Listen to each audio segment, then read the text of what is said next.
and gals, it's me, Ryan T, and welcome to another Otherworldly Reviews. Today I'm super fucking excited to give you the Civil War review. I just saw the movie last night, early screening because I'm a fucking boss like that, and the movie was just...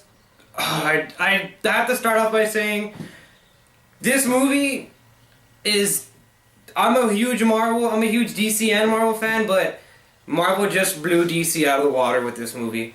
This movie just was like a comic book brought to life on screen. I watched a comic book brought to life. They ripped these things from the pages of the comic books and put it on the screen. I know I said that with the DC Batman vs Superman movie, but this was legit. This was where it was at. Of course, Captain America, Chris Evans kills it in the role. Tony Stark is amazing. Robert Downey Jr. is amazing in the movie. Sebastian Stan once again brings it as a Winter Soldier, and all of them are amazing in the movie. But before I get to the original cast that we already all know and love, I'm gonna talk a little bit about the 3 new additions that we had to the movie, which was Paul Rudd's Ant-Man, Tom Holland's Spider-Man, and Chad Bosnick's Black Panther. Those 3 guys are fucking amazing. They're awesome. Paul Rudd, who we've already seen in his solo film Ant-Man, was awesome in that by himself, and he just works super well with this team in the movie. He's good with Team Cap, and he brings a lot of the good comedy and a lot of good action sequences come from Ant-Man, surprisingly. And Black Panther, they spend a good chunk of the movie on Black Panther. They have a lot of stuff with the Black Panther in there, so that's it's cool to see. I would have liked to have seen maybe a little bit of origin in with Black Panther, but you really didn't need it. You kind of got the gist of it when he said that he was the son of the king of Wakanda, and how he saw his dad die. So you kind of saw the origin kind of like layout. But I guess we'll get a little bit more of his training backstory in the solo film that's coming up in 2018. So that'll be cool to see also. And Spidey. The way they introduce Spidey is so awesome. They have this reoccurring thing in the movie where every time they change a location, it pops up on the screen. Like at one point, Black Widow and Iron Man are talking to each other, and they're like, "What's your plan?" And Black Widow's like, "I gotta go over here to the Accords or whatever." And then Iron Man, Tony Stark's like, "Well, I have to go visit somebody in Queens that I know about." And so he goes into the apartment, called Queen's apartment, and we quickly realize that this is Spider-Man's apartment. And we see him talking to Marissa Tomei, who is Aunt May, who does a cool job in her little role as Aunt May right there. And basically, spoilers, Peter Parker walks in from high school and sees Tony Stark sitting there on his couch, and he kind of has this face of like, "What the fuck are you doing here?" And then Iron Man, Tony Stark, tells him, "Hey, I heard you signed up for this grant. I'm here for the grant. You got the grant." And then he's pretty freaked out by this whole thing. And so, Aunt May doesn't know that he's Spider-Man. So Peter quickly brings him into his room and talks to him like, "Hey, how do you know about me and all this stuff?" And then Tony tells him like, "Hey, I see that you're strong and all this other bullshit."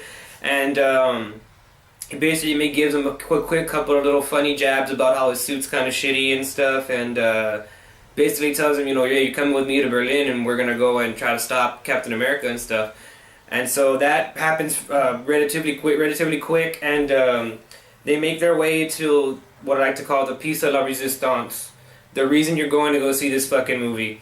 That airport battle scene. That is just, oh god, I say this many times in my life. I can probably make a compilation of how many times I've said this, but I came so fucking hard, like just shot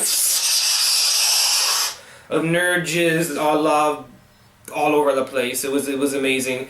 That battle was just so awesome. It had just everything. It had Spider-Man shooting one-liners like nobody's business. Cap and Iron Man duking it out. Ant-Man getting fucking huge. That's another thing. I knew Giant Man was gonna come out in this, but oh my fucking god, I didn't know it was gonna be that cool looking. He just looked so awesome, Paul Rudd as Giant Man. That was fucking awesome. He basically fucking squashed Spider-Man and then just proceeded to kick some more ass and then to be taken out all Star Wars style. It was just so fucking epic. And the movie to its core is a buddy film. for Steve and Bucky. Basically, I mean, as you all know, I'm sure you've heard through various internet sites or the Worldly News or other stuff that you're into. But it's basically about just Steve, Captain America, trying to prove that Bucky's innocent, that Bucky was brainwashed, that Bucky didn't do those things willingly, that he was forced to do these things. And there's a lot of dark shit. That's one thing I like about this movie. The Russo brothers, who made Winter Soldier, they upped the adult factor in this movie. This movie isn't for kids. This is not really a kid movie per se. It's very adult. It's a very drama-filled movie. It's kind of a crime drama sort of. And it's a crime drama. They're trying to figure out this whole Hydra and Baron Zemo plot that they don't fully understand why he's trying to pin them against each other. But then his motives become very clear towards the end of the movie, and you're just like, oh fuck, man, that fucking guy.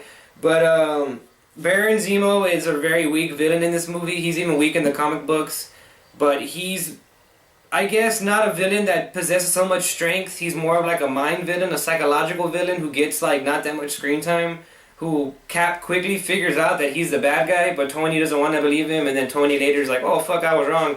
So that may be one gripe I have about the movie, that the villain was kind of weak, and that they did all these things, all this conflict ended up being for nothing, so to speak.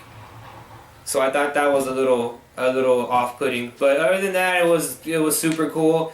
And it ended on an interesting note. It didn't end on the way that you would have figured it to end, and where that'd be, they're not friends anymore, they're not gonna fuck with each other anymore. It kind of ends on the note where, like, if you need me, we'll be there. But if you don't, we're never gonna fucking talk to you.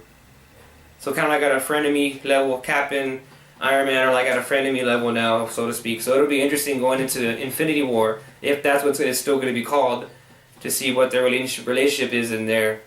Other than that, the movie was solid. I give it a B+. B+. No, you know what? I'm going to go generous with it. I'm going to give it a full A. This movie went above and beyond, and it was just so amazing. So get out there, see it, and hit that like button, and stay weird, folks.